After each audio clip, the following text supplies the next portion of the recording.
What's up, everyone? This is DJ, and welcome back to the Dive Site Podcast. Today's episode is a special one, mainly because we're not in the studio, I don't have my hosts with me, and we're definitely not talking about a normal dive trip.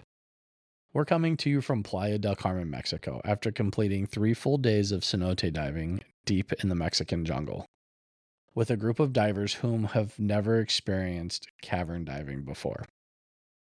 Over the last few days, we've watched excitement turn to nerves, nerves turn into focus, and focus turn into confidence. Cenotes are one of those environments that photos don't fully capture, videos don't fully explain it, and the briefings can't truly prepare you for. The silence, the light beams, and the endless visibility. The feeling of hovering through ancient cavern systems that were formed thousands of years ago. It just hits different. My wife and I have been fortunate enough to dive cenotes before, but getting to bring a group of divers here for their very first time and being able to share in that moment with them has been truly something special. So today's episode is all about that journey. We've got everyone here with us, still buzzing from the dives, still replaying the light rays in their head, and maybe still trying to process what they experienced. So before we dive into the stories, I want to go around the group right now and have each diver give me just a one-word single description that describes their cenote's first experience. Amazing. Fantabulous. Outworldly. Mesmerizing. Spectacular. All right. Thank you for that, guys. So let's go around the room and introduce ourselves. State what your name is, where you normally dive, about how many dives you have, and what you expected cenotes to be like versus your first impression of actually getting to dive them. All right. I am Danny, and I don't think I have a normal dive place because I've never dived the same place more than once. And I have just over 25 dives in the last 18 months. It was, in ways, very different than what I expected. A lot more, I think, actually beautiful than I really thought it would be. And in other ways, it was kind of what I expected. But overall, just the light coming through and hitting and the views that we saw were just way more than I expected. And it was a lot of fun. I'm Wendy. I probably have 60, 70 dives to my name thus far in my life. I dive all over the place. My last dive was at Socorro live aboard trip. That was phenomenal in its own way. This has been an amazing experience because I didn't know what to expect. I saw pictures. I heard DJ talk about it, but it just took me to another place. The intensity of the colors. It's just, I've been in caves before, but to see it in this context, it was like flying through caverns. It's just, I never expected to experience anything like this. I'm Josh. I usually dive in the Caribbean in the open water. I've got 87 dives. Cenotes are totally different than what I expected. I expected true claustrophobic. I'm going to freak out. I'm not going to be able to handle an overhead environment. And I just love diving in these caverns and seeing all the different formations and all the different light sources that come in. Cool. I'm Christy, DJ's wife also. Many of you have known or have heard about me, but I don't normally get on the podcast very often. So obviously out of Phoenix, Arizona, and I've done the caverns actually several times, and we love the cenotes very much. It's a very spiritual experience for me, just learning about all of the history and the culture and the Mayan worlds and underworlds, and just how long it takes for the stalactites and stalagmites to grow. It's just memorized me to me, and I love that we're able to share this really wonderful experience with some new people that, for one, I've never dove with, and I was very excited to meet and dive with everyone, so that's always a fantastic thing. And then with new cenote divers that didn't know quite what to expect, or maybe got more than they bargained for, or they absolutely love them. I think really everyone's enjoyed them, and it was a great experience for everyone. So I was really happy to share that with everyone. That was very meaningful for me as well as DJ, I'm sure. Absolutely. Hi, I'm Chloe, and I have about 85 dives now after these few cenote trips. And I usually also dive in the Caribbean. I've been to Cozumel the most. That's where I was certified, so I've been spoiled as a diver. And I did get to experience the cenotes when I was younger, but it was a completely different experience coming back to them now that I'm older and more experienced as a diver. It was a lot more enjoyable for me. I was able to see more than I saw the last time. I actually got to look around and feel pretty comfortable, and it was pretty amazing and beautiful, and I really enjoyed the cenotes and the history of them as well, and to learn what they do. To in me, there. the cenotes have a different kind of beauty. It's like describing the desert to somebody in the way that it's, most people, when they think of outdoors and nature and beautiful places, they think of the forest or rainforests or the jungle or something like that. And very quite often the desert gets left out. And that's why I like the cenotes. It's very, and I know I'm underselling it, it's very dark, it's very colorless, it's very plain, but the structures, the formations, the clarity of the water, like there's nothing that beats it, in my opinion. So let's rewind a little bit here and let's go back to yesterday morning in the jungle. Our first time walking up to the cenote, pulling up into the park, driving down the dirt road into the jungle. What were you feeling when you were walking up to the staging area yesterday at the cenote? Well, I was excited to dive the cenotes, but at the same time, I was like, oh my gosh, walking down all those stairs in my gear is going to suck. Not great. But maybe a little bit apprehensive, but not too much. But just excited about it and wondering what it was all going to be like. About it. I was very confident the first time I did cenotes. I had I don't know, what did I have? Almost 100 dives or so, 85 dives or so before I did my first cenotes. And I was very confident about it until we got there. And then even Christy asked me, she goes, how are you feeling about this? Like, how are you really feeling about this? I said, I'm a little nervous, to be honest. Like it's different. It's not like any of the diving I had done. I had been in the ocean before, and most of the other diving I've done has been at the lake at home. So, I was a comfortable diver by then, but I don't know, the apprehensiveness of the overhead environment, getting stuck somewhere, all of that starts running through your brain as you're getting ready to get into the first cenote. Well, and that's what, for me, I was excited because I love to dive and I'm always up for any adventure, but I didn't know what to expect really. And so, apprehensive is a good word. But my first dive went really well. And then my second dive, I had a moment when it's the holly climb. Yeah, the halocline. Yeah, the halocline. Yep. We were going through that and I couldn't see anything. And I had no idea. Well, that's the thing I would say. Stick a pin in that comment before I continue on.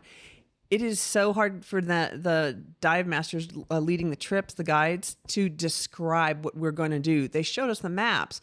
You're seeing it. It's not a large space. No. You swim so slow. You dive and you move so slow. They make it last 45 minutes, but I couldn't comprehend where we were going and the actual distance we were covering. So I thought it was going to be much farther than what it actually was. And so I couldn't, it took me a minute to grasp. It took me a day to grasp the reality of cenote diving, the specialized, like it's a microcosm experience that you savor. It's like eating gourmet food in a restaurant. You eat little bites and you savor everything about it. Yeah. So here I am on my second dive and we go through that area where the fresh and salt water hit and mix. And Danny was in front of me and everything got all fuzzy, which they said would happen. And then all of a sudden I'm like thinking, I can't get out of here. Like what's going to happen? I was like, what's going on? And then I was like, what is this? Because I'm not a claustrophobic person. So then I just had a moment and I got the guide's attention and we found a little place to surface and breathe. And then I was like, it took me to another level diving cenotes because we were like 5 minutes-ish, no more than 10. surfaced, and then the crew was amazing. Everybody, Chloe, Danny, Gabby, they were amazing. We were just talking it out chill, and I was just resetting my brain for then I started to understand what cenote diving was. Once I clicked over, I was great. And today's dives were phenomenal. I've had a great, so it was the second dive of the first day. And then today was the second day. And oh my gosh, I was like a little fish in the water, just enjoying everything. So that was important thing for me, is to have that experience. I'm glad I went through it because I grew, but also I gained an understanding. It just, like I said, eating a gourmet bite of something, it just blew my mind. For me, I was scared looking at the cliffside that we were about to go into, and like, where is this opening? How are we going to get down into it? What's my air consumption going to look like? But once we were inside the cavern and just being able to go through, I remember during the dive briefing, I was staring at the board. It says that the dive guide has to be cave certified and has to at least be a dive master. So these guys are truly professional to even be able to be a cave diver themselves. Mm-hmm. And just knowing that in the back of my mind, like, this person knows how to get through the deepest part, and they're not even going to take us that far. And so that was more comforting for me. The halocline, just learning that in the science of diving, and then actually truly experiencing it. And then on the second one, there was also a thermocline with the halocline. Yeah. And like, it was weird being in warm water in the salt water and then cold water in the fresh water. And just that fuzziness that you see in the water because of the densities mixing is a really cool experience. And I really like that the dive guide told us during the dive briefing, just trust me, follow where I'm going, and you're not going to get lost. Yeah. And so just truly being blinded by the halocline in that second dive, and like just trusting the guide, trusting the person in front of you, was truly an amazing experience. And that I really love just being in the overhead environments, because I thought I'd be claustrophobic. I'm not going to be able to handle this. I'm going to go through a bottle halfway through and I'm not going to be saved. But it truly is an amazing experience to be able to cenote dive. Nice.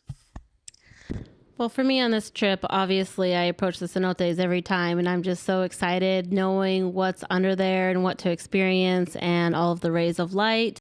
But if I rewind back to my very first time doing cenotes and approaching the platform, I, again, kind of didn't know what to expect, which I did a little bit. We did one long time ago. We snorkeled the cenotes, and it was just dark, but your head's above water the whole time, and you can kind of see a little bit under the water, but it was dark the entire time. We didn't get like the rays of light and all of the cool things, and not as many of the formations. But my biggest nervousness with like researching them is my buoyancy going to be good enough? Like, there's a overhead environment. Am I going to float up and hit my head on a stalactite? Am I going to, accidentally kick something that's been growing for, thousands, millions of years? That was my nervousness, and like trusting myself, like, am I ready for this? Because I was also a newer diver. I didn't have very many dives. In fact, I did cenotes before ever doing my first ocean dive. I'd only been diving at the lake. So only had like 15 dives to your vlog too by that point. Yes. So yeah, you got kind of pushed into that a little fast. Yes, and exactly. And I'm very adventurous. I'm really up for everything. So I wasn't necessarily nervous. I mean, I trust myself. I'm kind of, I'll try anything once. And I absolutely loved it. And it was more than I expected. Again, we got all the light rays, just learning about all the culture and how the cenotes were formed and all about the Yucatán Peninsula. That like made it so much more special and spiritual and like just so sacred. It's such sacred land from the Mayans, and that really kind of like went to my heart and made it that much more special. And to see like the fossilized shells and the bones and pottery from ice ages when it was dry and people once lived in there, it's just so magical for me. But so now every time I approach, I'm just like, knowing what's under there is amazing. But when you first approach, it doesn't look like much. It looks like a sinkhole in the middle of the jungle, and you're like, we're going in there? Like, what is this gonna be like? And once you sink down under that water and you start going through those caverns and all the different like rays of light and people's flashlights, it's just something that is so hard to describe. And pictures never even do it 100% justice, but we try our best to share it with everybody. Yeah, absolutely. The first time I walked into the cenote on the platform, I felt like I was walking into a dream that I've had before. It was the first time I'd ever seen anything like a cenote. I've never seen anything like them. So it was really beautiful. The water's probably the clearest water I've ever seen in any place. So it was really magical and a completely new experience. And I still dream of some sort of cenotes in my dreams. It's not exactly the same, but it has stuck with me for a very long time. And it's awesome to have refreshed that in my mind. Absolutely. So, good dreams. What Good dreams. about the cenotes surprised you? Like what about the environment surprised you the most? Gosh, I think probably when the light shines through, how blue it is and just the colors that you can see in there. I didn't expect that. I thought it was going to pretty much just be dark the whole time and you'd be swimming through with your flashlight. So when you went through those areas where the light was shining through and you got to see those just gorgeous blues and some of the colors, that really surprised me in a great way. Interestingly for me, it was when we saw our pictures at the end. The last 2 days, we've had professional photographers there at the cenotes, and I saw the pictures DJ shared. You know, you shared with us and such. Ever since I've known you, you've been talking about cenote trips. So this has been such a cool thing to see it evolve, and now here it is, and we're doing it. But when I looked at the pictures these last 2 days, I was like, oh my gosh, we swam through that, we dove through that. We fit through that. That was the backdrop, because as you're going along, you're paying attention. You're making sure you're not tangling the line. You're watching your spacing. There's so many things, because it's not a technical dive, but you have to be aware of your buoyancy. There's things to pay attention to, especially if this is a first timer. And so I want to keep my act together and do it right. But then I get scope locked on different things. Then to see the pictures of what we were traveling through and the backdrops, I'm like, it was like beyond 20,000 leagues under the sea. Awesome. Yeah, it's like I said before, there is nothing else like it diving in the world that's caverns and caves. There's nothing in the ocean, there's nothing in the lake that'll ever compare to this. The most surprising thing for me with cenotes is just how calm you are. You're trusting your scuba diving abilities. You're dialing in your skills. You're focusing on the line in front of you, the person in front of you, and just that sense of calm of like, you've got this, like you can't fail, because this is truly a overhead environment. If something goes wrong, it'll go wrong fast. And so just that sense of calm of trusting yourself, trusting your skills, trusting your buddies, and then trusting your team. One of the coolest experiences that I saw was yesterday in Little Brother, just looking in the dark cavern that we were at. I was looking up, and the light that was coming through looked just like the Northern Lights. Like, yeah, it was man. a green hue. You're in a dark environment and just looking up and like, how are these like the Northern Lights, as if we were back on the surface. Yeah, I mean, obviously all of the light rays are like one of the most beautiful things of the cenotes and make the best pictures. But for me also, just going through and seeing all the different decorations and as a lot of the divers are calling the decorations, but the formations and just all the intricate like details in just one column, like it almost looks like a dripping candle, and like you can see different shapes. And I feel like every time, even if I done the same cenote more than once, I see new things every time. I see new little crevices and little different formations that are off to the side, because you don't just looking down, you're not just looking in front of you, you're looking at the ceiling. There's actually one of the very best things I love about the cenotes is how the bubbles sit on the top of the cavern ceiling and they look like mercury, almost like that liquid silver, and the light reflects off of it. And like, that is so cool. I'm just like, wow, it's just mesmerizing. So you have to look everywhere, the ceiling, the sides, just everywhere, just all the little details. There's just so much to look at. Yeah, there is a lot of differences in between all the different cenotes. Just going off of some, like, you guys got to see some of the stalagmites and stuff today where they're like jagged, or they look like a stalactite or a stalagmite like you would think they do. In some of the other caverns, Takbeha, Takbilum, for example, in Takbeha, I think it is, they look like melted candle wax. It's something with the bacteria in the water.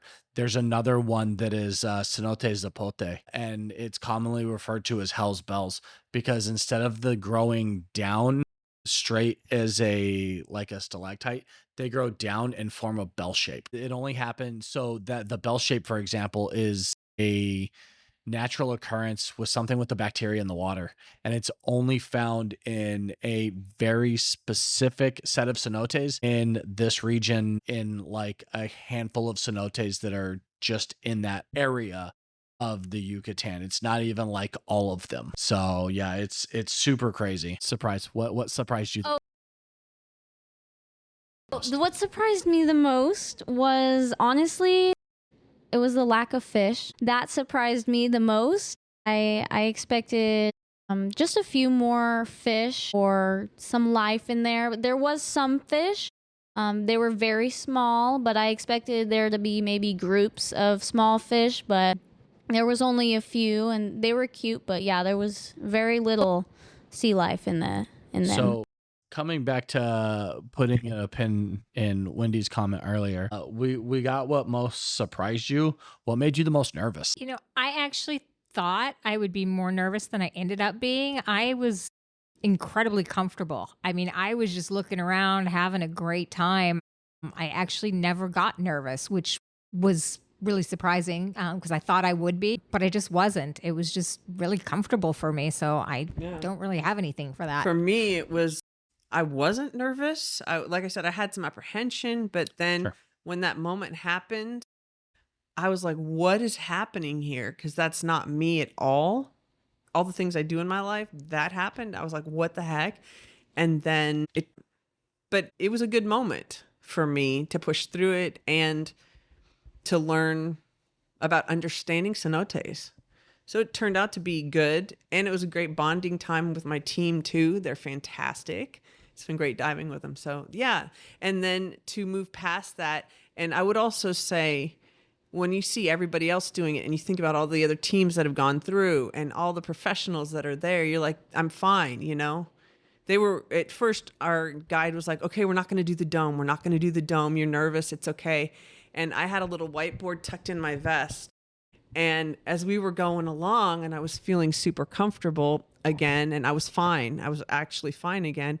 I took my whiteboard out and I wrote, can we please do the dome? And then I pulled on her fin and she turned around and I showed it to her and she lit up, and then she took us up with everybody to the dome. So it was an interesting point that I did not see coming. Yeah. What made me the most nervous is the blinding halocline. And so if my guy didn't say, just trust me, you're going to lose the line, but just follow where I'm going, that was the most nervous thing, because you are truly blinded in some of these haloclines because there is no mix of clear water. Because if you go below the line, you don't know how far down you are going. So you can't go down to find that clear salt water, and you can't go up because the ceiling's there. And so just trusting your ability and trusting the guide. And so if he didn't say that, I would have most likely freaked out. Yeah, that's a solid observation. I feel like, initially when I first started diving cenotes was my buoyancy, but just learning to trust myself and honing in on my own skills and how to adjust. And I actually really surprised myself, and I did a lot better than I thought I did. Buoyancy was great, and so that made me really happy. But I think maybe the next other time, one of the times we went through like a sulfur cloud, and you descend in through the cloud and go under it, and you can't see anything for a few feet. So that is another thing, kind of like just trusting yourself, trusting what your dive guide is telling you, what's going to happen. They're very good at describing like what's going to happen, what to expect, what not to do, obviously not playing in the cloud, taking it seriously, like so we can have good communication. You can see underneath it, you can see above it. But experiencing that was because you're just kind of like lost for a second and you don't really see anything. You're like, is it going to get clear again? Is it going to end? How long is it going to be? So definitely that was a little bit nervous at the first time, but now I don't know that I really have anything that I'm super nervous about other than like forgetting my camera light battery. Yeah. For me, what made me the most nervous was probably the idea that I would get cold. They're not warm, the cenotes, but they're not freezing. But that probably made me the most nervous, was wondering how long I could stay warm and not get cold. Yeah, that was it for me. So, yeah, it's all good observations. The cool thing about the halocline is when you're watching people dive through it. I noticed this while we were going through it yesterday, and I was behind you, Josh. When you're kicking, you actually can kick part of that out and you can see the salt go into the freshwater, and it's like you're wiping fog away when you're doing it. It's super cool. I hope you guys all got to see that at least at some point when you were watching somebody go down through the halocline. But let's transition for a second. So day one, I think we can all agree on this. Day one was a steep learning curve. While I had talked to you guys all at some point ad nauseum about doing the cenotes, right? Like there are things that like I just couldn't tell you that you had to experience for yourself. So on the first day, what do you feel like? What skills do you think you had the biggest learning curve? And on the second day, which of those kind of started to click for you? For me, it would definitely be the buoyancy. I mean, it wasn't bad the first day, but it definitely was a little bit of a learning curve because you're staying pretty shallow. So, and the first day there was also a lot of up and downs in the cenote that we were in. And so, transitioning through those ups and those downs and keeping the buoyancy and staying, with your group was definitely a learning curve on the first day that I feel got way better on the second day. I agree with that. Buoyancy, I feel like I've always done well with buoyancy. I mean, when I did Socorro, we really had to dial in our buoyancy because we couldn't see the bottom, and so you had to be aware of your depth and you had to control that when you're interacting with animals and all that. But here it was a different style. It was very fine tuning, but also I would also say spacing between us, because I didn't realize when you're diving cenotes, you move so slowly, little ankle twitches of, frog kick as you're moving forward little by little by little. And so I found myself initially not running into the person in front of me, but I felt like I was swimming up on them a lot. And I didn't realize it because when you're open water, it's a different thing. Oh, yeah. You're diving as just a group of people or a gaggle, as I like to call it. And yeah, you're not very, very rarely are you diving right behind somebody when you're in open water. Yeah. And it was, the learning curve was definitely steep, but it was doable. And we were all that's why I like to see the pictures, because then I saw the difference between the first and second day pictures. I saw our spacing improve. I saw our buoyancy. I saw how we were laying in the water and floating horizontally. I was really proud of everybody because like our learning curve we rocked it, man. Yeah, it's huge. I will say one thing that I think everybody, whether I got to see it or dive with your guys' group or not, is breathing. Breathing control is a huge part of buoyancy with this stuff. And you can really fine tune your adjustments with just your breathing. For some of you guys, at least for Danny, we've had buoyancy together and we've talked about that.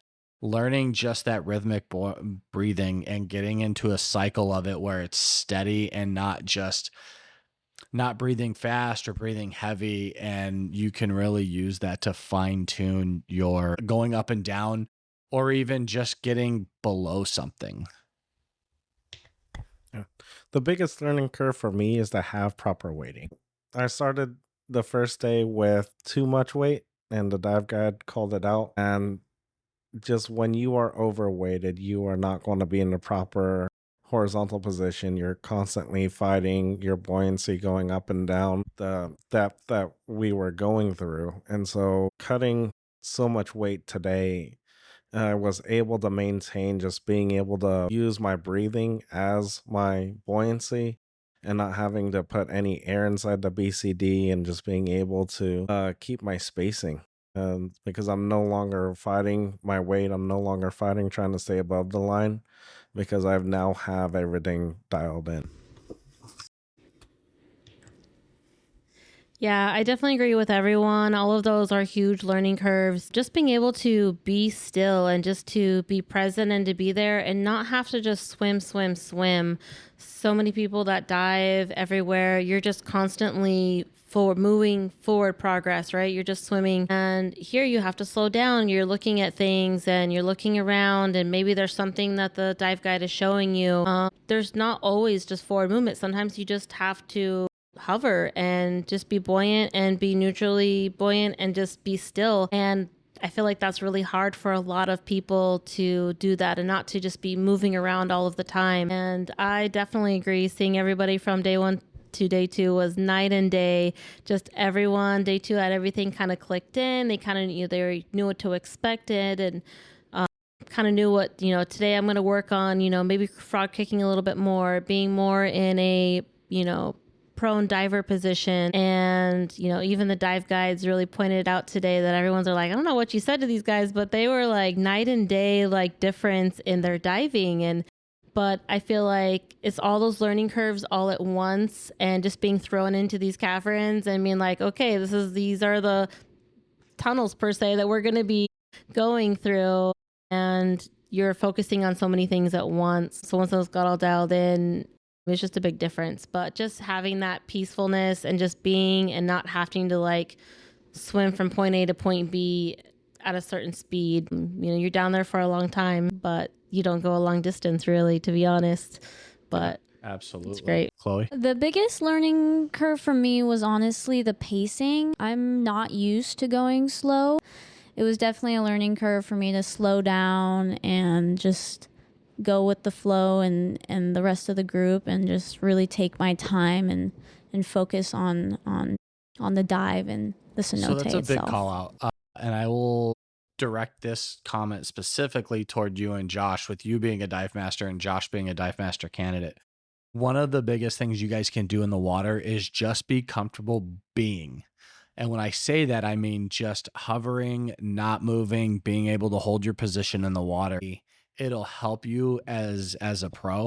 And whether you ever dive cenotes again, it'll help with that. But just being able to be in the water and hovering, it will help you as a pro, because you can keep an eye on students. You're not being concerned about your buoyancy. Like you should be solid. You can turn to look at other things going on without going up or down or running in. We had something today where somebody started floating away, and I was able to kind of help get them under control without having to really shift my buoyancy or swim up or do anything like that. So yeah, just being comfortable being in the water and just being still and not moving will help you tremendously. All right. Yeah, So for sure. we've done 2 full days of cenote diving.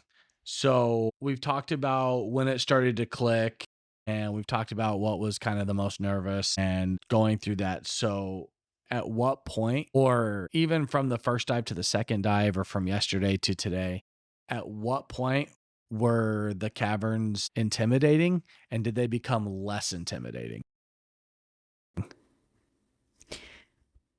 So yeah, I mean, the first day it was definitely intimidating, and I would say even both dives, because I was still getting used to it. Sure. And again, I think I spent a lot of time, watching my buoyancy, watching the person in front of me, and I didn't get to look around as much as I wanted to. And by today, I felt so much more comfortable. Yeah. The spacing was there. I could actually stop and look around and, flash my flashlight and look up close things, look at far away things, and just really be able to notice all of the things that were in the cenote that I didn't get a chance to do on the first day because I was concentrating too much on my skills, I guess, versus just enjoying it. Yeah, I feel like For me, it was that moment that I was caught by surprise about feeling claustrophobic or feeling panicky going through that part of the cave and then, or the cavern. And then I call it Wendy's spot. I was telling her guide, I'm like,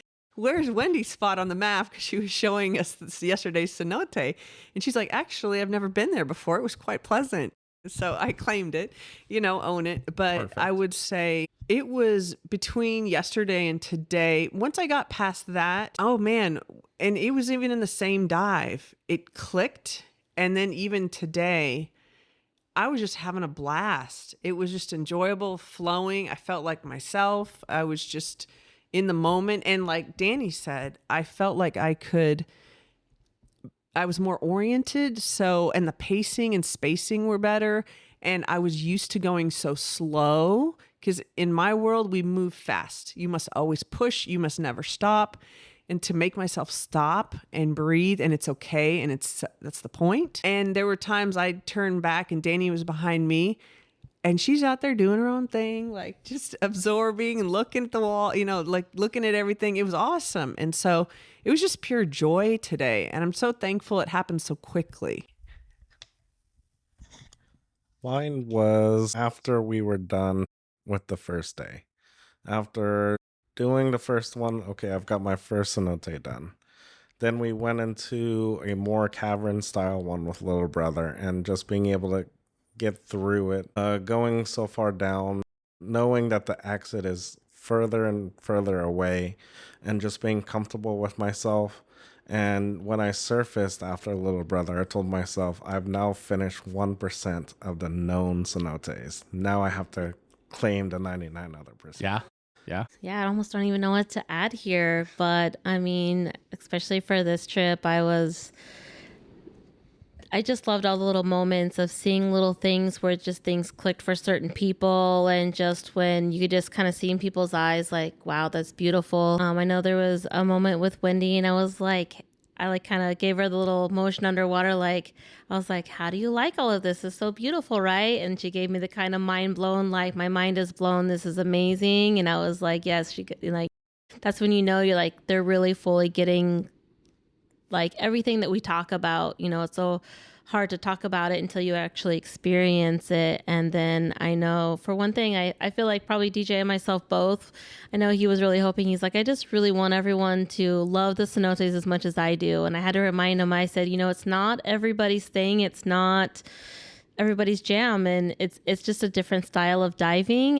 And so I know we were a little bit nervous, like, is everyone going to like it? Are they going to enjoy it? Or are they going to be like, this is not my thing? But even if it's not your thing, I feel like it's something that you should always experience at least, once in your life if you're willing to do it. And then if it's your thing, then go for it. And if not, that's okay too. There's a lot of different styles of diving out there for everybody.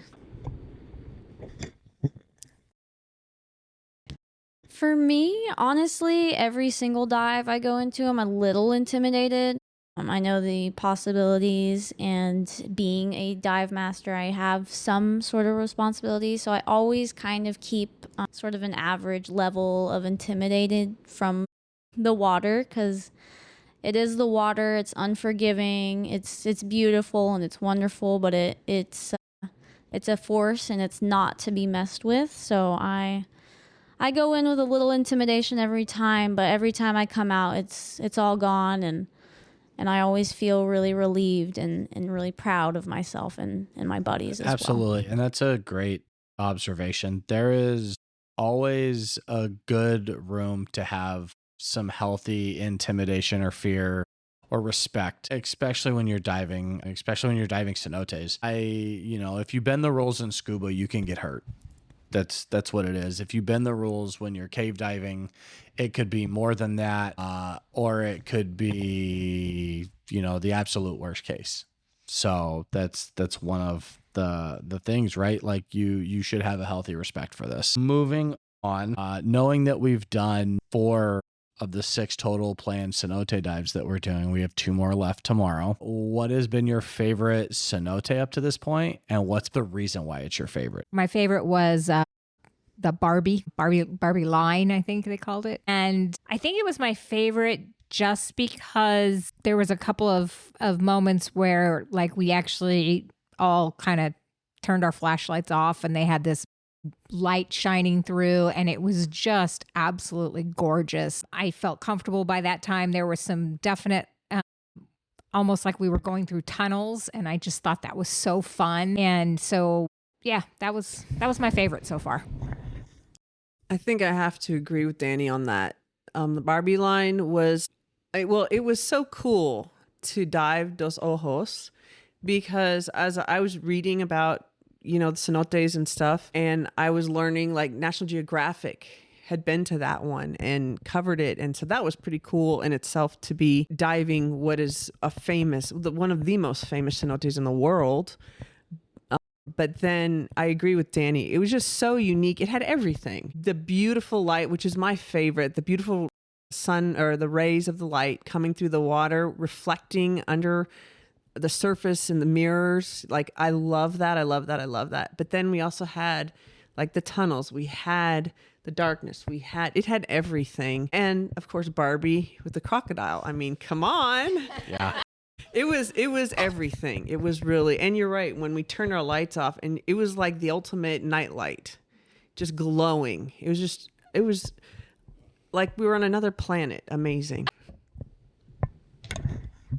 Mine would be Little Brother, just because all the different features the cavern has, where you start out with a shallow dive, but then you're going down to 40 feet, and just being able to look back up at the surface or look back up at the ceilings, and just your mind gets blown just seeing all the different features that you're at, how dark it gets, but knowing that you're in a safe environment because you're making it a safe environment. And just I just remember seeing like those northern lights, and I'm a person that's chasing after the northern lights. I've got to see them in Iceland. I'm waiting to do them in Alaska, and it is just amazing just being able to see that green light, especially in a dark environment, and just being able to see all the different features of going through a halocline that's truly blinding to clear open water where you're seeing down into crevices. And I found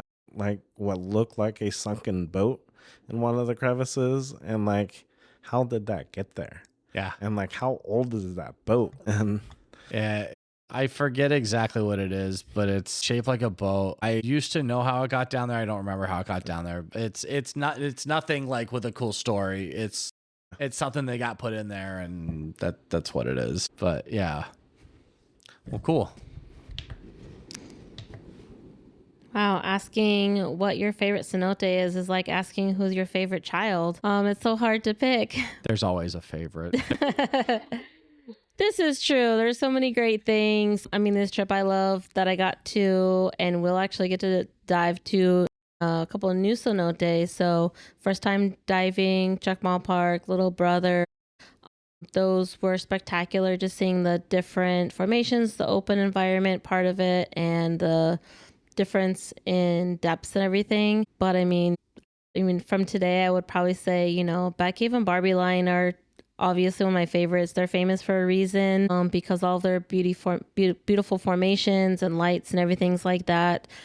One thing that I noticed today that I love, that I got some amazing pictures of, was actually in the Bat Cave. And I don't know if I just never saw it before, I don't remember, but in the Bat Cave, there is a little hole that comes in from outside, and the sun was just perfect, where it just had this beam of light just beaming down. It almost looked like this, like this moment is just like glowing down on this mound of like rock and limestone.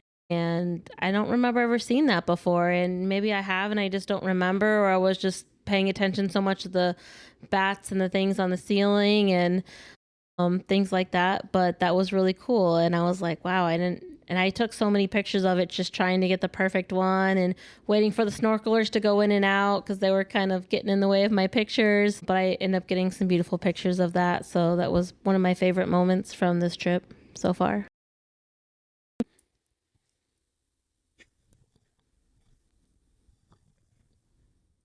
I would say my favorite cave has been Dos Ojos, or the Barbie line especially. It was really really amazing. It had everything that interests me. It had formations, it had dark corners, it had areas that seemed unexplored, and you could look over and wonder who's gone there, what's been done over there, has anyone gone over there.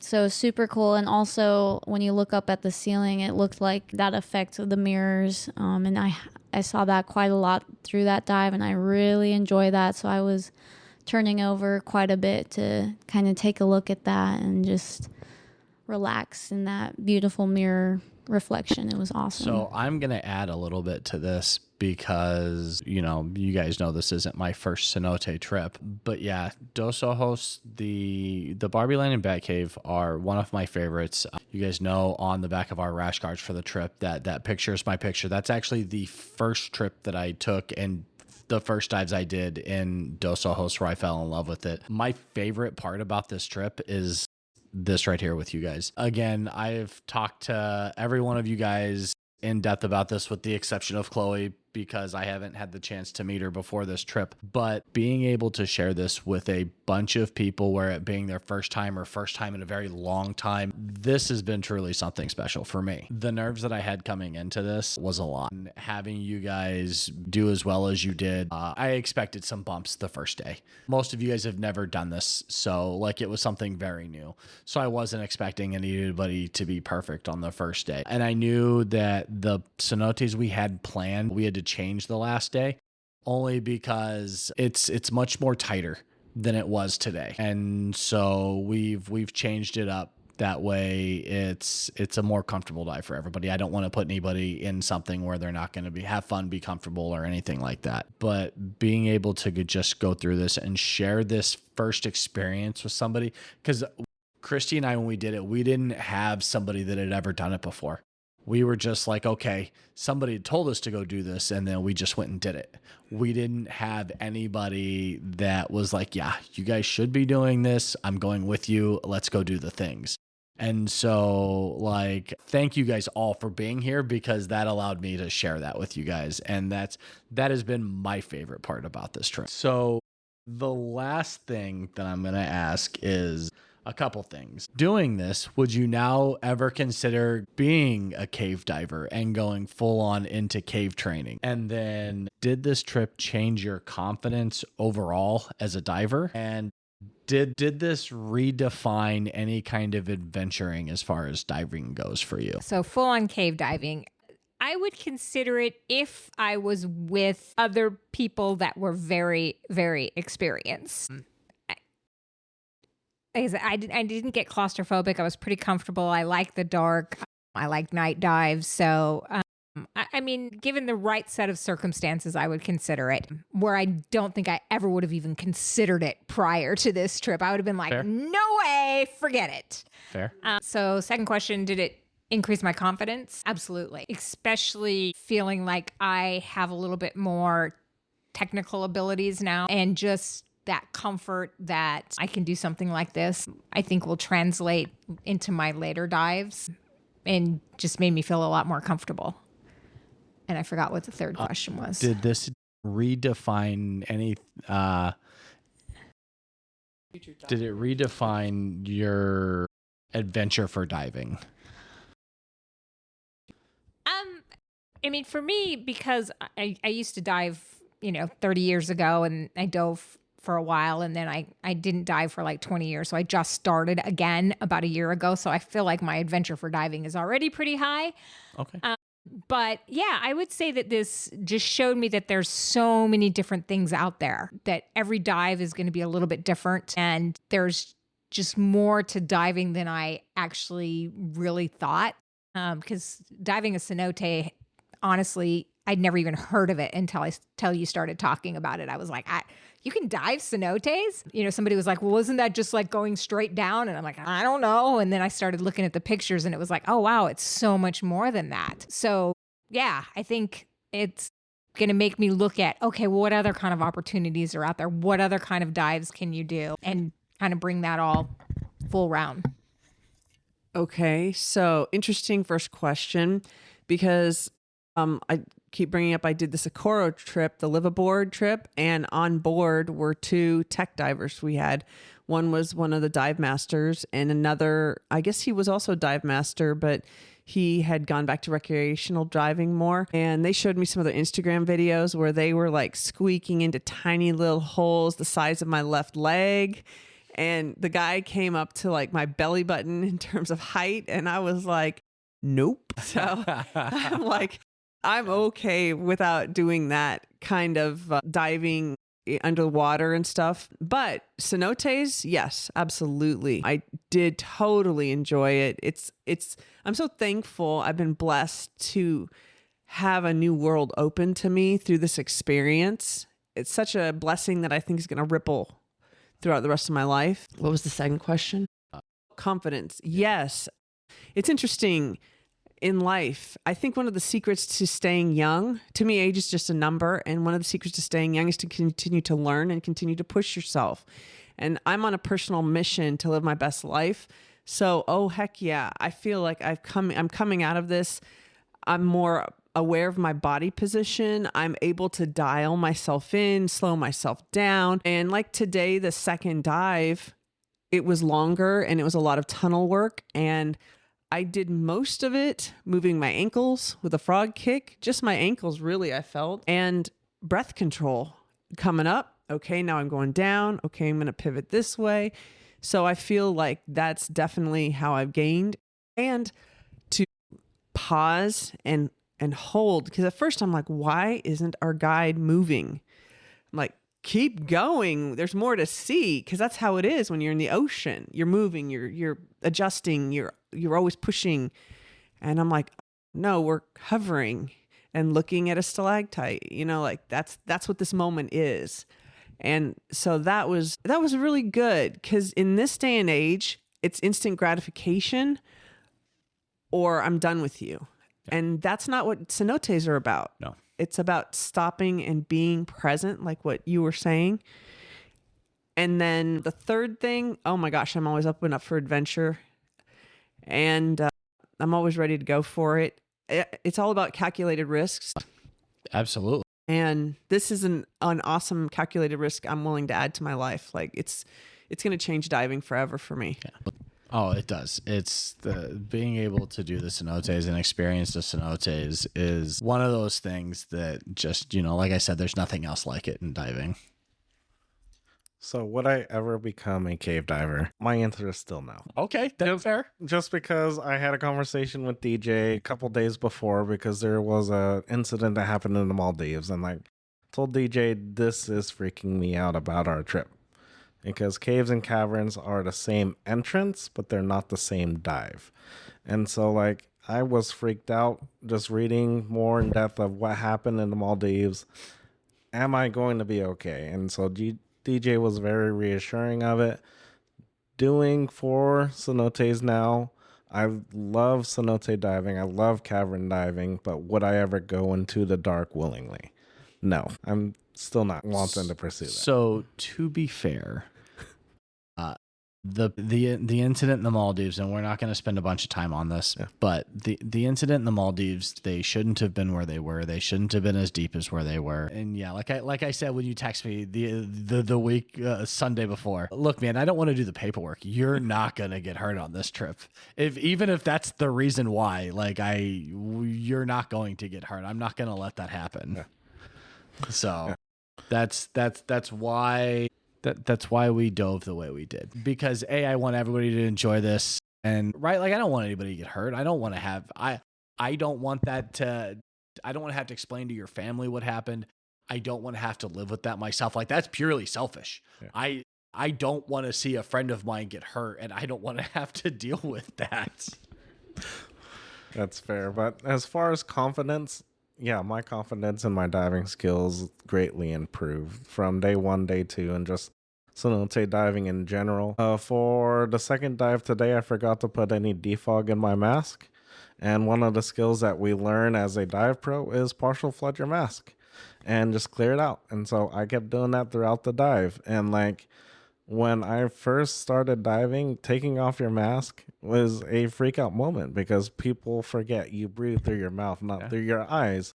But when you can't see, it's hard to control your breathing. But just being able to go through a cavern, partially flooding my mask, knowing that, hey, I'm going to be able to breathe. I can maintain my buoyancy of where I'm at.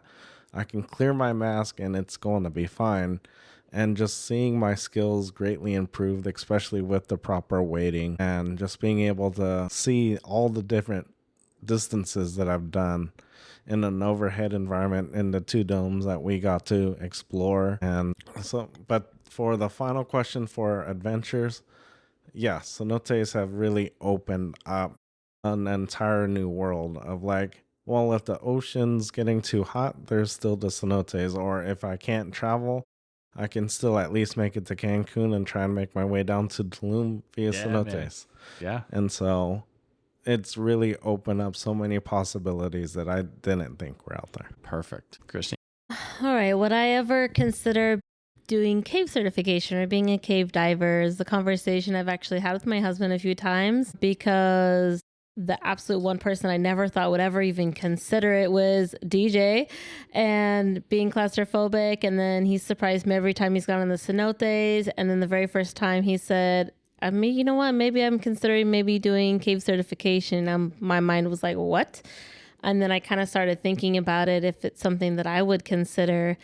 And I'm still kind of on the fence. I would still like to maybe explore some more different cenotes. There's just so many out there to explore. And not even just here in Tulum, but, in Florida, there's other places where there are cavern style of diving. However, I absolutely love the ones here in Mexico. And I would like to do a little bit more exploration of that. And still kind of on the fence of whether or not I want to do cave diving. I feel like that's something, it's a very big commitment. It's not just a 1 or 2 day certification. For most people, it's about a 2-week time, 14. I always ask the dive masters or dive guides, how long was your cave certification? And most of them are 14 days, 16 days. And it's a lot. It's very intense. You have to be prepared for any situation. If you get silted out and you can't see anything, you do a time where you're diving completely blind, where you can't see anything, and you have to be able to navigate a line and have your markers, how to set your line, how to get in and out of a cave without being able to see. And those are all very scary things for a lot of people. Being able to go through restrictions. What if you get into a tight spot that you can't get in? What do you do? Because you can't, and maybe you can, after this, DJ, kind of tell the difference between a difference of a cave and a cavern. I know a lot of times everyone's like, oh, the cave was so cool. And you're like, it's not a cave, it's a cavern. And there is a very big difference going farther into the cave system opposed to doing the caverns, where you are only so far from some kind of an opening or somewhere where you can come up. In a cave system, you can't just pop up anywhere. And sometimes it could be a long distance before you can find an area to get out. So that's a whole new world. I'm not really sure I'm ready to dive into yet, but I might consider it in the future. I feel like it's a commitment, and you have to continuously dive caves to keep your skills honed in. And, my heart is really torn between the ocean and the caverns. I love the life in both things. What you're telling me is we can buy a place down here and we'll cave dive and ocean dive. That's where that cha-ching button comes in. Yeah, we'll have to talk about that later. But yes, I would love to retire somewhere where I can dive all the time. And like you said, even if the weather's bad, you can still dive cenotes, because usually, the weather doesn't really affect the cenotes that much. You can still dive even if it's, raining or a little stormy, things like that. It usually doesn't affect the cenote so much. As far as confidence, I feel like my confidence level increases on every single dive that I ever do. I don't think I said how many dives I had. I mean, I got about 178 maybe over the last 3 years. But I'm still learning every single dive I do. I feel like if you stop learning on a dive that you do, that you're not growing. So, you should be learning or practicing something you need to hone in on, or your skills or your confidence in something, and push yourself a little bit to work on certain skills on every single dive. Otherwise, you don't grow as a diver and you just kind of stay stagnant. So I'm always gaining my confidence on whether it's buoyancy or knowing like how to fix an issue underwater that I haven't had before, or being able to take a picture with different kinds of lighting. Just every time I dive, I feel like my confidence grows just a little bit more every time. As far as I'm always up for an adventure. So, more cenotes and, anywhere we can go diving, the more places you dive, the more your bucket list just gets deeper and deeper and bigger and bigger. Exactly. So keep working, DJ. That's funny. After hearing all that work that has to go into getting cave certified, I'm not very interested at the moment. It's definitely a commitment that I'm just not sure I would be interested in at this moment. It's definitely something I'm not gonna say no, I'll never do that. It's definitely something I would be interested in. But at this point in time, I would say I'm not that interested in becoming a cave diver. As for the confidence, it did help my confidence, especially after my Divemaster class. I was able to use the skills that I practiced. I was able to practice my kicks and my pacing and my skills and all the things. And it felt really good to be able to use those skills after my class in a cenote. And then as for the adventures and my diving, I would say it is relatively the same. I love to dive. I do enjoy it. It's not my number one passion, but it's definitely something I really do enjoy, and I want to be able to dive anywhere I go. It's something I'd at least like to do once anywhere I travel, and it's something I want to do for the rest of my life. Yeah. That's all great call outs on that. Again, for me, watching all of you guys get to experience this for your first time has been such a powerful thing for me to be able to share with you guys. And I have thoroughly enjoyed this. So I know I've said it several times, but thank you again, because without you guys, like, this trip wouldn't have happened. Would everybody do a cenote again? I mean, we're all diving tomorrow. Yeah, I mean, we're diving tomorrow, but I mean... and we get to do a new cenote that actually none of us in this entire trip have ever done. It's a brand new cenote that has not been open for the public for very long at all. And so it's kind of exciting. Yes, I would absolutely come back and do cenotes again. I mean, obviously there's a ton of, and every single one is a little bit different. And I enjoyed this enough that I would absolutely come back and do cenote diving again. I agree. I'm in. I would totally love to do more cenotes. My only request would be, I just love looking at the beautiful light coming through the water. So I enjoy stalactites, stalagmites, all of that as well. But that's what drew me to the cenotes, is seeing the beautiful rays going through the water. And that would be so cool to see more of that as well. But yeah, I'm in. Just let us know. Heard. So cenote trip with lights. Got it. Would I do more cenote diving? Yes. Read an article a couple years ago that the Yucatán Peninsula has been trying to protect the cenotes, and now finally actually diving them, I see why they want to be protected. And they are truly an epic environment that you can't get anywhere else. Like the water in Sifra, Iceland, is as clear as this, but that's glacier water, and this is just pure fresh water that's living in the ground. And so most of this is all groundwater. It's all because the Yucatan is mostly limestone, so it's limestone filtered water, and it's all just rainwater. And I mean, there is the underground river, but yeah, it's all mainly just groundwater, and it's the clearest. Like I tell everybody when I'm talking to them about it, it's like putting your mask on and putting your face into a bowl of purified water and just having 300 feet in front of you to see. And that's legitimately, you're only limited by how bright your light is in the cenotes, with distance being able to see. Chloe, would you dive a cenote again? I would dive a cenote again. I will say that I have some interest in just visiting the cenotes, just kind of going to see them and maybe swim in them. But I would definitely dive some more cenotes. Can we just add something? Sure.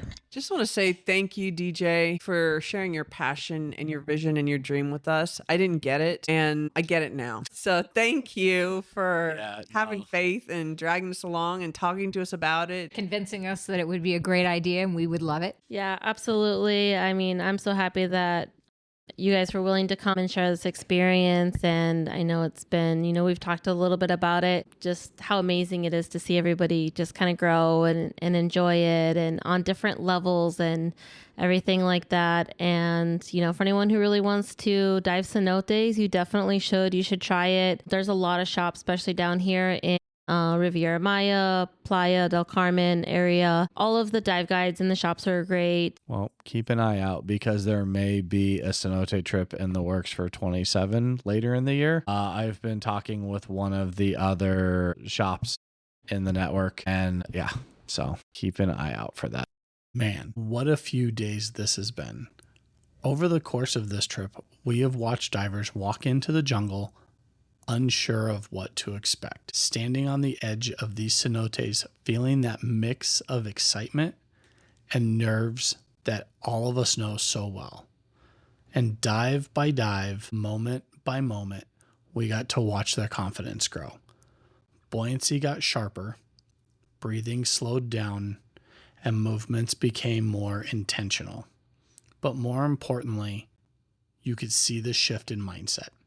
What started as "this is intimidating" slowly turned into "this is beautiful," and eventually became "I can't believe I get to do this." Cenotes have a way of reminding us why we fell in love with diving in the first place. The silence, the focus, the feeling of floating through something ancient and powerful. It resets your perspective as a diver. For my wife and I, one of the most rewarding parts of this trip wasn't just the dives themselves. It was getting to share this experience with new divers and watch them discover something completely new about themselves underwater.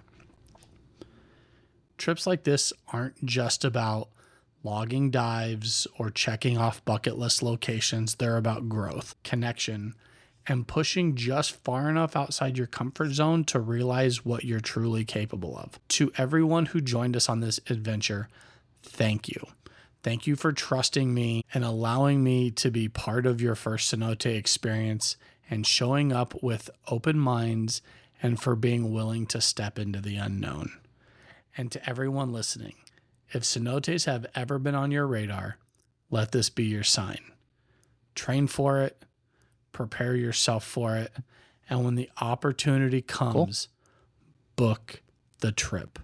Because experiences like this don't just make you a better diver, they change the way you see the underwater. This is DJ coming to you from Playa del Carmen.